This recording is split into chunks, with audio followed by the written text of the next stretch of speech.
fire burned so brightly, so vividly. The dancing flames swallowed the building whole. Shura wasn't sure where the fire ended and Star Palace began. The firemen fought to get the flames under control, but it was so vast that they were struggling. Most of the priority was placed on the backside of the building to try to keep the flames out of the nearby forest. Admittedly, that wasn't something anyone in the group had taken into consideration before Westley let the match fall into the pyrotechnic fluid. The painter let her lips rest against the cup one of the paramedics had given her. She could hardly feel the blanket around her. Her thoughts were miles away with her poor cat. She had no idea if Vinny was all right or if he had food. As soon as she had the ability to, she needed to contact her neighbor and ask her to stop by and see him. Shura's phone being gone didn't matter much in this instance. The live streamer was much more likely to respond to emails and DMs than a phone call. Shura would just ask to use Westley's phone as soon as he got back from making his own calls. She had a feeling he wouldn't mind letting her have it just long enough to give her neighbor instructions on how to find the hidden spare key. Her thoughts were interrupted as the vehicle shifted under her. 2 arms wrapped around her side, one stroking her shoulder while the other rested on her waist. "You holding up all right?" Zavi asked softly. "What's on your mind?" Just thinking about my cat. She admitted. And, all of this. She took a slow, deep sip of her tea, which had long since grown cold. She'd been lost in her thoughts far longer than she'd realized. And how it will feel when I go home. A long sigh left Shura's lips. Her body fell into Zavi's, relishing the comfort he brought her. Movement across the street caught both of their attention, and Zavi perked up when the 2 of them spotted Fairy and Taki leaving the restaurant. She was still moving slowly, but Fairy was still trying her best to get across the road to them. She was worried about her friends and needed to know that everyone was still okay. "I'll be right back," Zavi said, patting Shura's leg affectionately. The medical bot rushed over to his friend, helping Taki guide Fairy over to the mass of emergency responders swarming the area. "Thanks," said Fairy.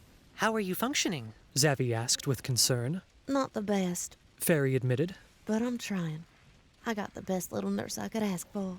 Her gaze turned down to the bot beside her. Taki was small, but he was still doing his best to keep her stable. Thankfully, she managed to charge enough to stand on her own 2 feet. The only thing affecting her now was her lack of balance. "How's Shura?" She asked. "Not great," Zavi said as he stole a glance at the woman. Shura now had Wesley's phone and was actively chatting with someone over a video call.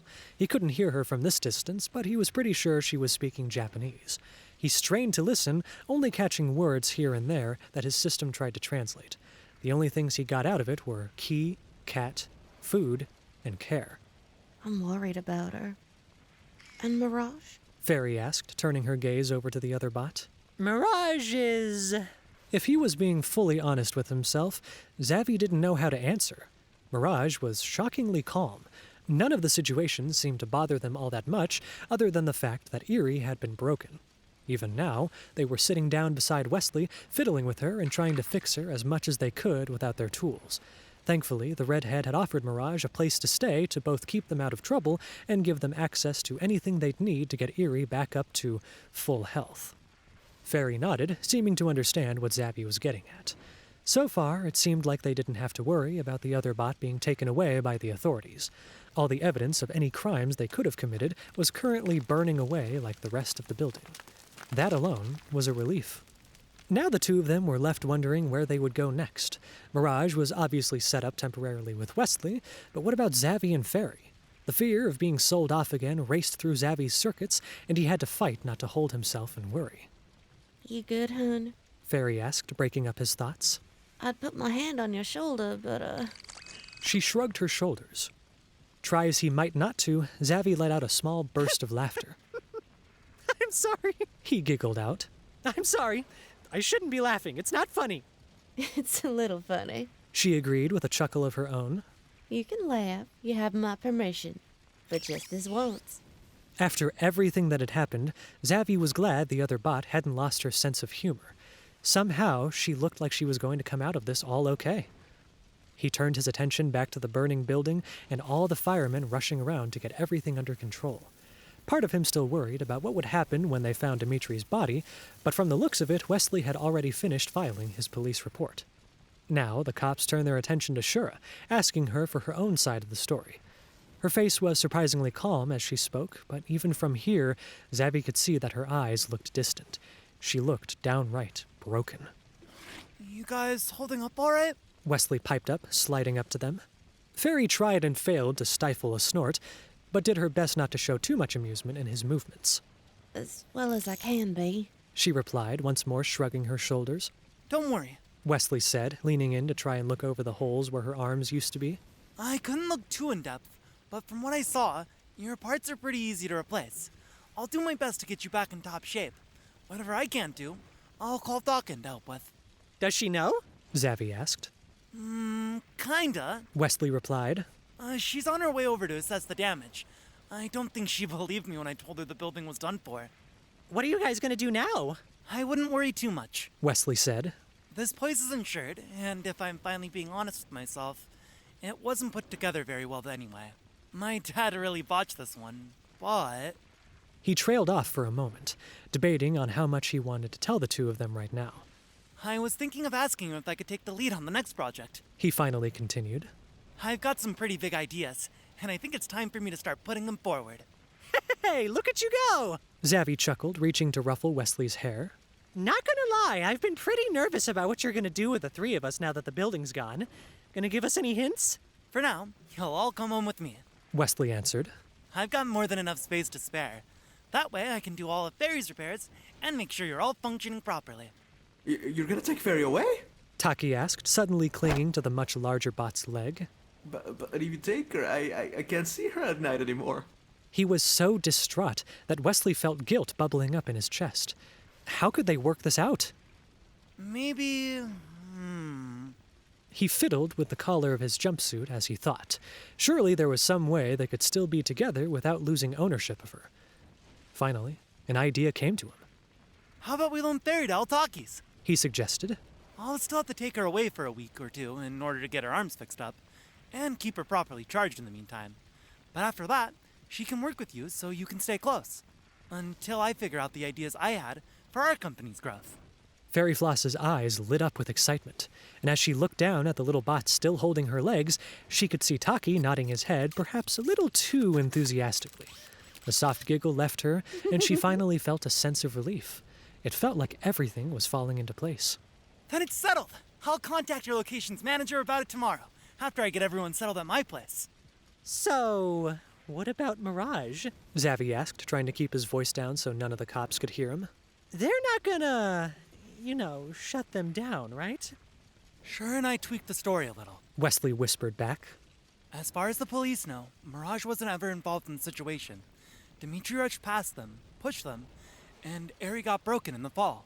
He hacked Fairy's arms off trying to get through her, but that's all she needs to know. Otherwise, none of you saw anything. Got it? Now that he thought about it, Westley really should have run the entire story past the three of them ahead of time.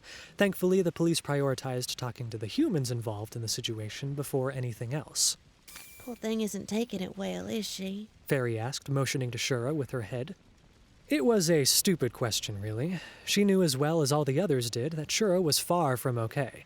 Even now, as she spoke to the officers, they could see the tears finally streaming down her cheeks. The shock was finally starting to wear off, and her grief was setting in. Suddenly, none of them could speak. They stayed as silent as possible, trying to listen to what the man was asking her. I can see the bruise on your neck already. The officer said, bending down to try and look over what little he could see of her body. If it's okay, I'd like to send Officer Perez with you so she can take photos of your injuries for the police report. Every little bit of evidence we can get helps. Shura broke eye contact with him, staring down at the ground as she pulled the blanket tighter around herself. A nod was all she could manage. Good. He said, standing up fully. The paramedics are going to take you to the nearest hospital, and Perez will follow you. After the docs get you all cleaned up and treated, she'll take the photos. She'll even give you a ride back to wherever you need to go if they discharge you. Okay? Again, Shura nodded. Wait, hold on a second! Zavi protested. The paramedics gently helped Shura onto a stretcher, and with a gentle heave, lifted her up into the back of the ambulance. Panic rushed through Zavi as he tried to run over to meet them. You've got to take me with her! The squealing of tires interrupted him, and he yanked his body backwards with a shriek as a car came to a sudden stop in front of him. The back of the ambulance closed with a loud slam. Before he could manage to get to them, it started out of the parking lot and down the street, closely followed by a single police car. Are you kidding me? Zavi shouted. Who the hell do you think you are? He raised a leg to try and kick the car, only for his body to come to a halt as the window rolled down and a familiar face glared out at him. Tell me everything. Doc hissed through her teeth. This was going to be a long day. Hours passed, then days. Zavi felt like he was going insane in Westley's house. The place was huge, nearly a full-fledged manor, yet Westley seemed to be using up the most minimal space possible. Slowly but surely, all of Ferry's parts had come in the mail. Doc sat on the side of the work desk, putting the connectors back in Ferry's fresh sockets, while Westley organized the last of the pieces. Mirage sat in the corner on their own, putting the final touches on their repair of Erie. The puppet also needed special wood brought in, and Mirage had been incredibly picky about the process. Zavi lay on the floor, not hesitating to show all of them just how miserable he was. He gave a loud, overdramatic sigh and rolled to his side to look at all of them. Have you guys gotten a word from Shura yet? Anything at all? Shut up, will you? Doc snapped, but stopped herself and tried to calm down. She just needs time. This isn't something you just get over in a couple of days. Hell, she might never get over it. But He started, only to be interrupted. She doesn't owe you anything. The woman said, wiping the sweat from her brow. If Shura hopped on the next plane back to Japan without telling us, I honestly wouldn't blame her. Zavi shrank back at that. Would Shura do that? Just go without a word? The more he mulled over what Doc said, the more he found himself agreeing with her. What Shura had been through was incredibly traumatic. Being around any of them might just rub the entirety of what happened back in her face. The thought of never seeing her again hurt. His circuits buzzed uncomfortably as he considered the idea of having to move on with no form of contact. He wanted to make sure she was okay. Even if she didn't stay with him, he wanted to know that she made it home safely. He wanted to know that she'd finally been able to hold her cat again.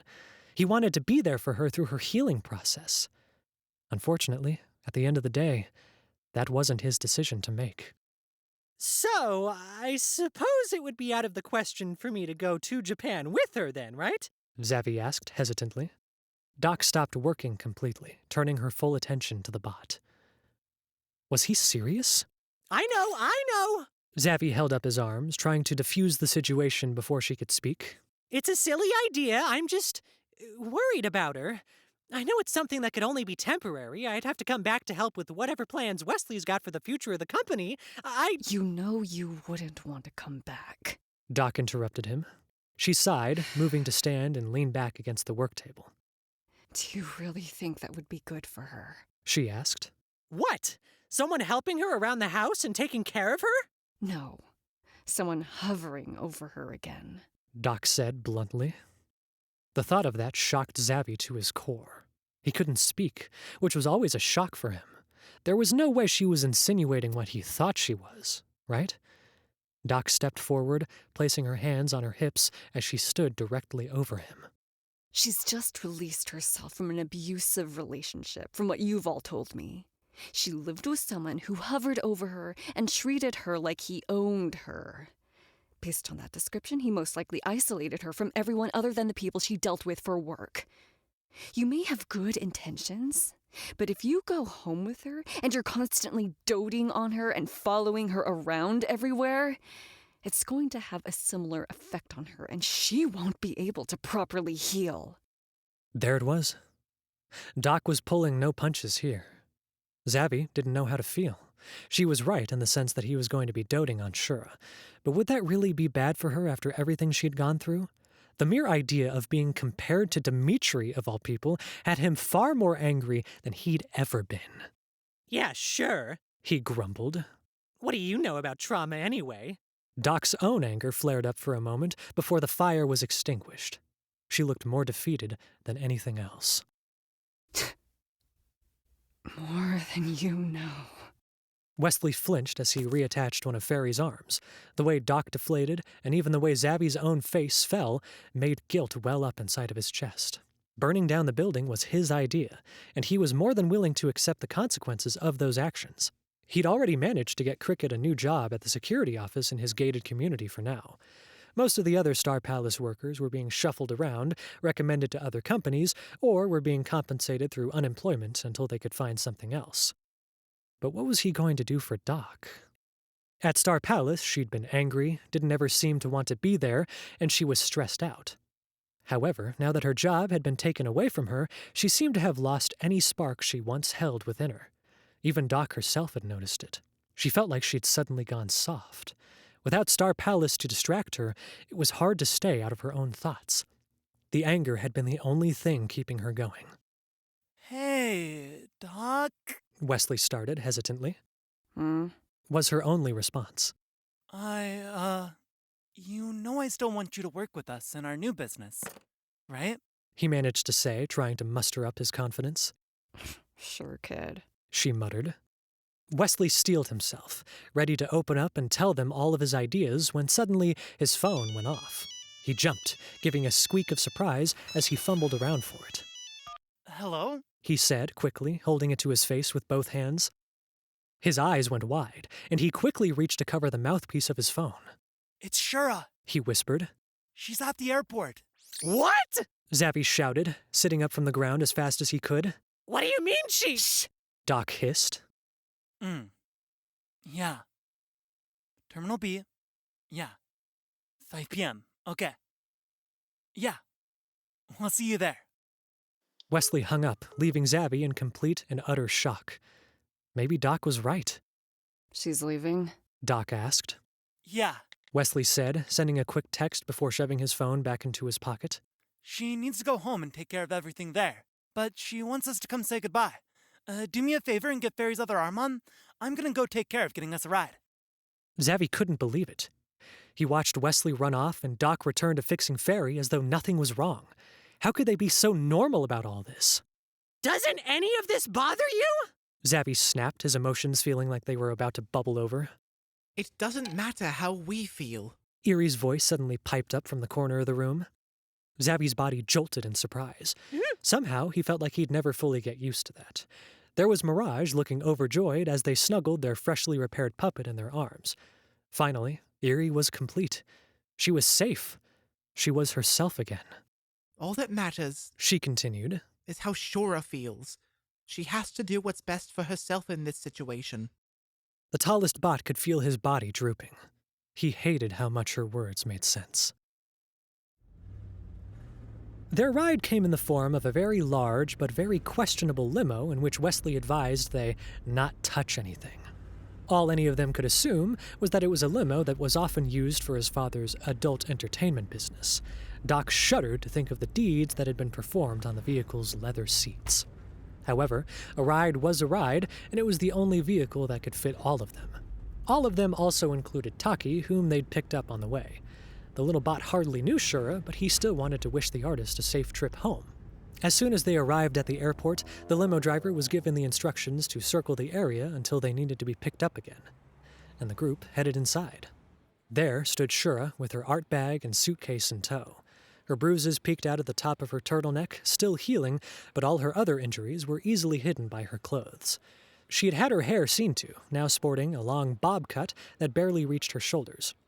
More hair had been cut by Mirage's axe than she'd realized, and this was the best way to even it all out. Shura looked tired, but no worse for wear. The Russian turned to smile at all of them. At least it was the best smile she could manage. The group rushed to her, but somehow Cricket, whom appeared seemingly out of nowhere, got to her first. The former security guard wrapped their arms around her, squeezing her so tightly that she squeaked in pain. Oh, sorry, Cricket said, pulling back and releasing Shura. Don't know my own strength right now. How did you know I was here? Shura asked, surprised but not displeased to see the other.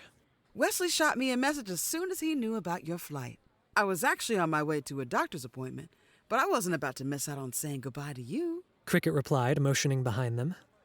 Standing just past the rest of the group was an older woman and a teenage girl wearing snow leopard ears, a tail, and a shirt with a familiar Japanese mascot on it. Shura didn't even need to ask to know that the girl was Cricket's little sister. As soon as she was noticed, the girl waved at Shura enthusiastically. Shura gave her a shy little wave back. Oh, how is your head? Shura squeaked, leaning in to try and see Cricket's injury. What, this? Cricket waved it off. I'm getting the stitches out today, and I just gotta wait out the concussion. I'll be fine. I am glad to hear it. Shura said with a soft giggle. She had to admire Cricket's confidence. Listen, I gotta run. Cricket admitted. My doc's gonna kill me. But showing up late so I could see you is totally worth it. You let Westley know when you get home safe so he tells me, okay? I can tell you myself. The painter replied. She reached into her bag and produced one of her business cards, grasping both of Cricket's hands to close them around it. Message me here and I will keep in touch with you. You and your family are welcome to visit me in Japan anytime. The former security guard perked up in surprise, but they couldn't stop the wide grin from blossoming over their face. They pressed a long smooch to Shura's cheek, leaving a black lipstick mark. You can count on it, They said, pulling away to head back to their family. I'll see you around, champ. Shura offered Cricket and their family one last wave, watching them leave before she could finally turn her attention back to the group. Fairy's new arms circled the woman, bringing her in for another hug so that the candy-colored bot could rub her cheek against Shura's own. Taki joined in on the affection, managing to somehow hug Fairy at the same time. While Mirage stayed close, they didn't reach out to touch the artist. Instead, it was Eerie who hugged the Russian's arm. Oh, I'm gonna miss having you around. Fairy said, giving Shura a small but gentle squeeze. You make sure to take care of yourself. Eerie added, smiling up at the artist from her place in Mirage's arms. Mirage hesitated, shuffling in place before reaching to take the edge of their cape to gently wipe away the lipstick mark from Shura's cheek. We'll see you again? They asked softly. The motion alone was enough to bring a genuine smile to Shura's face, but their words made her heart melt. Who knew Mirage, of all people, would want to see her again? The fact that everyone seemed so fond of her was a foreign concept, but one that made her unendingly happy. You will. She answered just as softly. The answer was enough to make Mirage nod in relief. You let me know if any of the staff treats you badly. Taki suddenly said, pushing himself into Shura's line of focus. I'll come here and bite all of their ankles for you. He chomped his teeth twice, making an audible clicking noise to emphasize his words. The joke was enough to have Shura laughing, and she playfully pushed him away. Don't you make jokes like that in an airport. Fairy teased, stepping away from Shura so that the others could say their goodbyes. You're gonna get in trouble. Oh, I've been a bad boy. Taki nearly sang. Oh, the airport cops are going to arrest me. Their antics earned a giggle from the painter, a sight that should have had Zabby's heart swelling with affection. Right now, however, this whole moment felt bittersweet. He didn't want to do this. He didn't want to say goodbye. The bot couldn't seem to get his feet to move forward. Thankfully, Westley and Doc took his place to give him more time to steady himself. Doc wasn't sure what to say at this point. The instant she and Shura made eye contact, any words she had left her. The woman hadn't been all that nice to the other. She knew that. Hell, Shura had put her in her place at one point, and she still wasn't sure how to feel about it. Nevertheless, Doc still respected Shura. Rather than saying anything, she simply held her hand out for Shura to shake. The painter understood her silent communication. She grasped Doc's hand, and the two of them gave a firm shake. Doc opened her mouth to speak, but thought better of it and stepped back to let Westley speak instead. Do you have everything you need to get home? Wesley asked. I do. Shura replied. I'll get a new phone when I arrive home. I'll be sure to contact you with it as soon as possible. Okay, good. Wesley sighed in relief. Also, I know you have the contacts of my dad's company, but... He reached into his pocket, handing Shura a scribbled note. These are my personal contacts. I want to keep in touch, if that's okay with you. When we get our new business up and running, I'd like to try hiring you for the art again. Obviously, this last time didn't go so well, so I'd like to make it up to you. What the hell even is this new project? Doc asked, raising a brow. You keep talking about it, but you won't tell any of us what it is. Well, I guess now's as good a time as any. Wesley chuckled out nervously. He hadn't been expecting to be put on the spot like that, but he wanted Shura to know before she left what she was being included in. Last time, we did an entertainment building, but I don't really feel like it was enough. We were trying to do too much with too little space. So this time, I think we should go bigger. He took a deep breath, reminding himself that this was his decision and that he was fully confident in it. I want to start up a full-fledged Star Palace theme park. Everyone fell silent. That was bigger, That's stupid. Doc muttered. Her face didn't match her words, however, and a small smile pushed its way onto her lips. I love it. Fairy chimed. The blossoming enthusiasm from the group helped Wesley's own excitement grow. I figure you three could be the official mascots of the park. He said, motioning to the three bots. Maybe we could get a licensing deal with Althakis so that you could be in the park with Fairy. The smallest bot gasped dramatically, letting out a long string of excited Spanish words that Wesley absolutely did not understand. Uy, sí, qué noticias tan jugosas para mis oídos. Eso es todo lo que podía haber pedido. Uy, vamos a cocinar juntos y te mostraré mis escondites favoritos y el hogar de mis cucarachas y ay, es el mejor día de mi vida. He'd just take that as a yes. Doc, you could be the head of technicians again, but we'll do a better job of managing things this time. We'll pull Cricket in as the head of security, but delegating responsibilities throughout the park. And Shura, He turned to grin at the artist. we could hire you to do the art again. Not just for advertisements, but for a hotel that we can attach to it. And maybe some merch, too. He was dreaming big, but that was something they all needed right now. Shura nodded, offering Wesley her hand. It is a deal. She said. Wesley gave a little jump for joy before reaching to shake her hand. The two of them talked about finalizing details of their deal later, but Zabby couldn't seem to hear them anymore. He was next. There was no getting around it. He had to say goodbye now.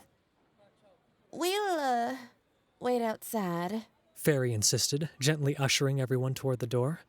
Out of all of them, Zabby was the closest to Shura. She didn't want anyone interrupting their conversation. We'll be outside if you need us. She said softly, patting Zabby's back. Just like that, everyone was gone. The tension was far too thick, and Zabby imitated clearing his throat just to try and cut the silence. Finally, he managed to make himself move forward. Shura tried her best to smile at him, but sadness welled in her eyes and filled her features.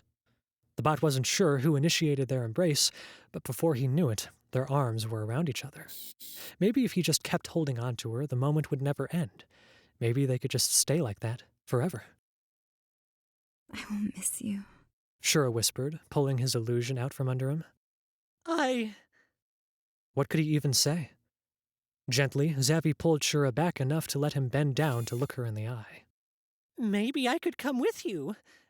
I could help you recover. I could help you take care of your cat. I could... He didn't need to finish. His answer was written all over her face. Try as she might to keep smiling at him, she shook her head to turn down his offer.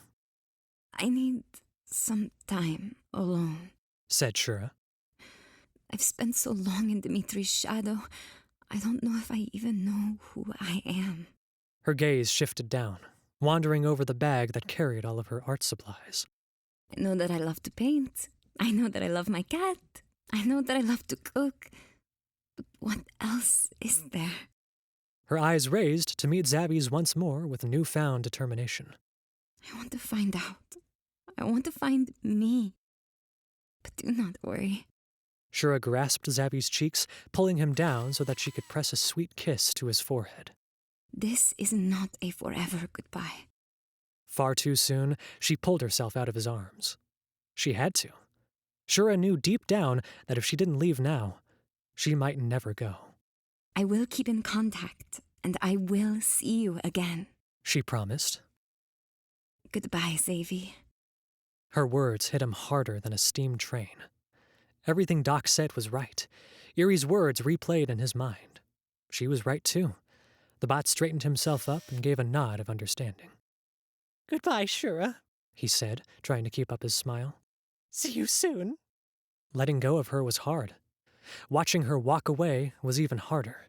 In spite of that, this was for the best. Shura reached the TSA line, stopping to look at Zabby one last time. The two of them waved to each other. Then she was gone. Finally, he could unroot himself. The soft whoosh from the sliding doors bid him farewell as he joined the rest of the group outside. As per usual, it was Fairy who greeted him first. You doing okay, hun? She asked. Yeah, I'll be okay. Zabby replied. Good. Come on, then. Let's go home. She motioned for him to follow them, and the group began to pile back into the questionable limo. The more the moments set in, the more Zavi found himself strangely okay with it. He'd see Shura again in the future, and for now, he had his little group to keep him company. So, what's the deal with this theme park stuff? He asked, climbing into the vehicle with a bright grin of excitement. Where'd you get that idea? Tell me more. If Zavi had learned anything, it was that this weird little family had each other's back through thick and thin. He'd be okay. They'd be okay together.